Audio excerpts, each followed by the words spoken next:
You're listening to Bro Down Podcast all fucking day. Oh, yeah. Hey everybody, welcome back to the Bro Down Podcast. I'm Andy Smith. I'm Tim Fulton. This is Fight Fan Weekly. Fight Fan Weekly. Yes, somber Fight Fan Weekly. Yeah, we're going to be talking about the coronavirus like everyone else in the world. Yeah, I think it's time. I think it's time I think it's time we jump on the bandwagon. that the scientists break this down for you good folk out there. Or anyone that has social media account can do it for you. So, Any one of those experts. it's been really weird. You know who I feel really bad for? Elderly people. Elderly people. Okay, well now you're going to make my own thing sound silly. I was going to go kind of... Oh, sorry, I didn't know you were going funny. Go ahead. Now I feel like the elderly. No, I took that. ESPN. Oh, yeah. The fuck do they have to talk about anymore? Stephen A. and those guys will come up with something to... Dude, that's a lot of time to talk about. Oh, they nothing. don't need much to go off of. No, they really don't. Yeah. So sports are canceled. Yeah. It is kind of weird that all sports are Sports. canceled. Yeah, it's And the UFC's trucking on. Vacant. like the idiots they are. Just battling two men in a room or women in a room with no fans watching. Yeah. I mean, in all seriousness, it's probably easier for them to control because it's less people to control. What's that? For MMA to continue. Because, like, when you have a big sports team play, you have how many guys you have to make sure are healthy and whatnot and all this other things. When it's two fighters, they're checking them quick.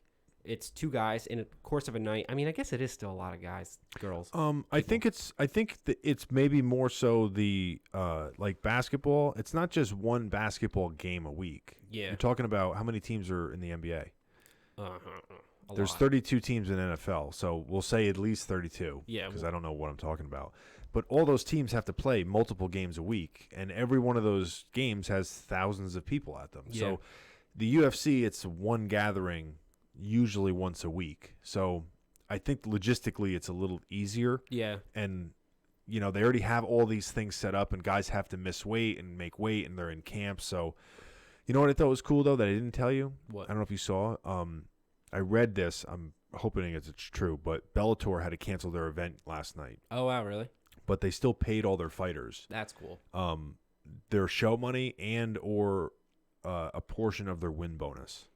And they also compensated, I believe, the cut men, the refs, and all those guys too. But they're rescheduling it for a different day. That's cool. Yeah.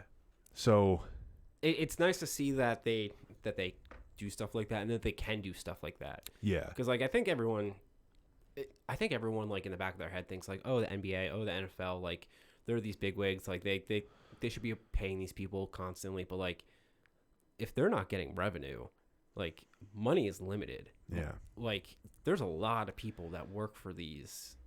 Well, work in if these the money's industries. coming in, it's fine. But when the money doesn't come in and you still have to pay, That it's much more difficult than I think people anticipate. yeah, the money in and out is what I don't think people account for. Yeah. Like You need the the money in. net is different Yeah. than the gross. Yeah.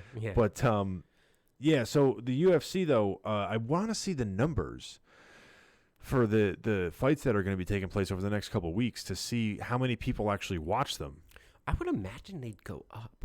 They have to because it's the only thing on ESPN. It's the only thing being shown. It's the only live event besides what other sports are on?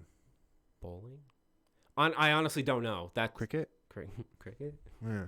Chess. No one's touching each other in chess. Yeah, so how long do you think that they're going to be closing these the sporting events down for? Dude, I don't even want to begin to predict that because, like, we don't know how bad this virus is actually going to end up being, how it all depends on how long this thing lasts for. This could end up being something where next week, and I hear that, and I'm not Yeah, we're not painting with broad brushes off broad brushes. information I'm we're not a getting off scientist, social I'm media. not a doctor, blah, blah, blah, blah, blah. But I heard that they have, like, an experimental vaccine already. Okay. So if they're able to produce that and deliver that out within the course of the next month, Yeah. and it's widespread, then all of a sudden you have blanket coverage. It can no longer infect people the way that it has been, so you're going to see it descale very, very quickly. Yeah.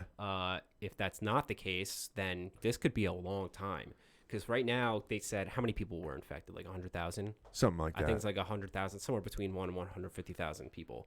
That leaves about 7 billion people that can still be infected. So, yeah. I think also too that part of the like from everything I've been following and all that stuff, and it does make sense to a certain extent. It's not. I don't know if they're thinking so much of like overall limiting the amount of people that get it indefinitely. I think they're just trying to spread out the time that people are going to get it, because the hospitals and everything right now are like overflowing. Yeah.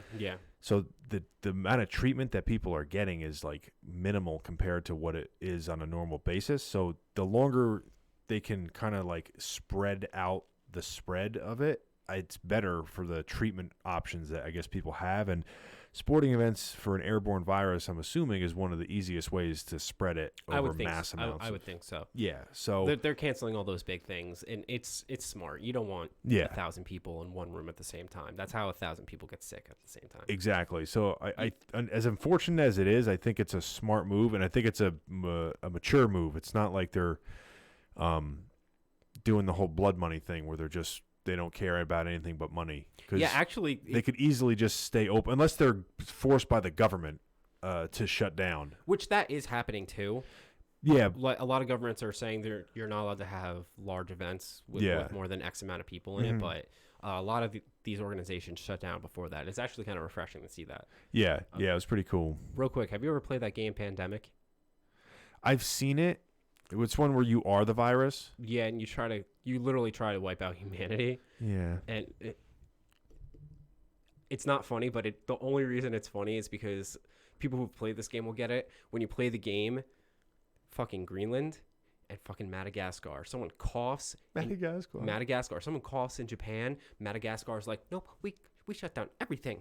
I don't know why I did that with an Asian accent, but they shut down everything, and you can't kill them. Really? And in real life, Madagascar and Greenland, both are okay. There's no cases in either one of them. Who goes there? Exactly. Who goes there? Exactly. Dude, somebody told me, I think I was on the phone with Zach, and he said you can get a ticket to Florida for $16. How? What? I think what it is that the airlines are still having to run for like priority business people and all this stuff, or people that still have to travel. And so they have to fill seats. They're like, we might as well just get whatever revenue we can, so that you can go there for $16. I think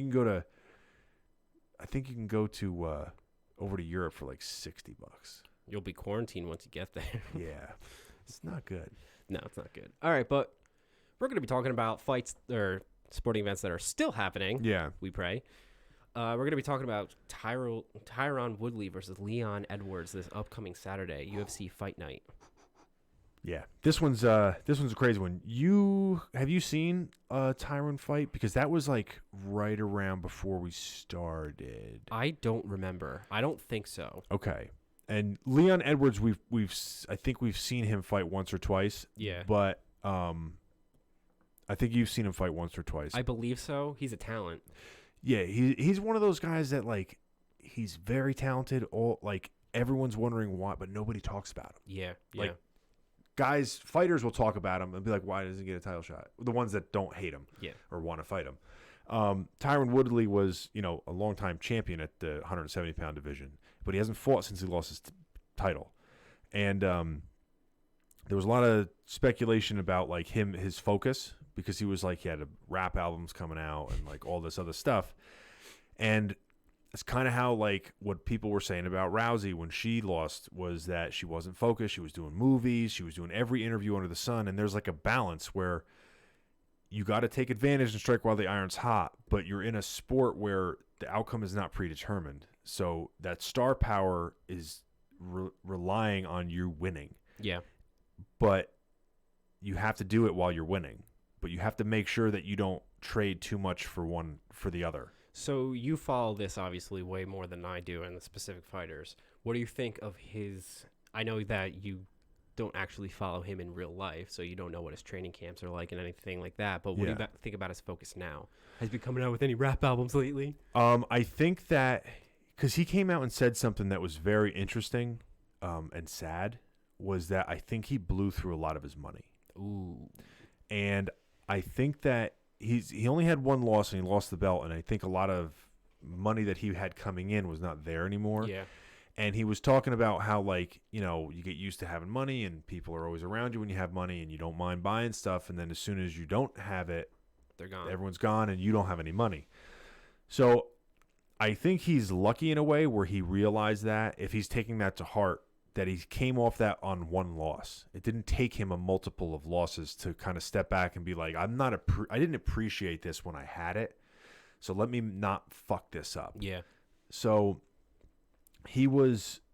I think that he will be more focused. I think that he's from that comment alone, I think he's probably going to be looking at this from a hungrier standpoint instead of a like, well, what can I do to make all the money now? I think he's looking at it like, I can't take this for granted, and I need X to get Y. I have to win to get what I want, and I can't just trade it out once I get it. So, and he's a scary individual. He hits extremely hard, fast twitch, just freaky power, and a stud wrestler. But when people push him to a pace like Kamaru Usman did to get the title, he just can't, because he's very muscular dude, and he gets tired. Like a lot of people get tired, but it just seems like his style and the way he works is off like short bursts of explosion. And when you grind him, as long as you don't get knocked out, if you grind him down, he has a very difficult time. Which Leon Edwards, a lot of decisions. He wins by a lot of decisions, so he's used to going the full round, the full length of the fight. You know, Tyron Woodley went the full length of the fight twice against Wonderboy Thompson when he fought him, but that was I think that was when those two fights took place, one of them held the record for least amount of punches thrown in a title fight. Ooh. I think Israel Adesanya and Yoel Romero just took the cake on that, but that's what it was. But that went 5 rounds, but it's not like it was a 5-round war. Yeah. You know what I mean? Yeah. I see what you're saying. So it was a slow-paced 5 rounds. It's interesting. This is another very interesting one, because Leon Edwards, in a lot of ways, has not arrived yet. A lot of people think that it's his time to arrive, but you're talking about a guy who had the belt, kept the belt for a long time, a lot of physical attributes, doesn't mind playing a game plan to win a fight either. So he's got the head on him to be like, I'm not going to get caught up in this bullshit. I'm not going to get caught in a brawl. Coming smart. back, yes.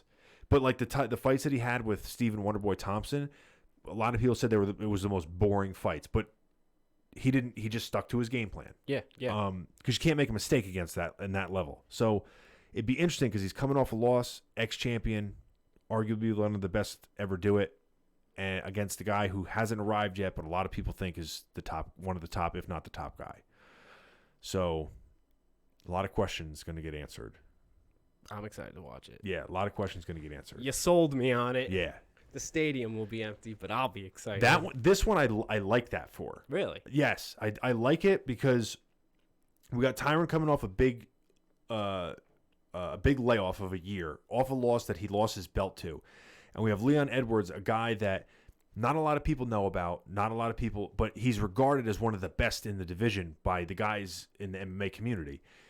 And it's during an unfortunate time where the coronavirus is around and all these other sporting events are down. But that means that more eyes are going to be on this unknown guy that a lot of people are heralding as like the up and comer, and an ex-champ who's coming back on his return. Yeah. So I think it's going to give these two guys and everyone else on the card like a lot of shine, where Leon's had issues with getting that in the past. So it's going to be interesting. I'm excited. You seem excited. Yeah. All right. Well, let us know what you think about the upcoming fights in the comments down below.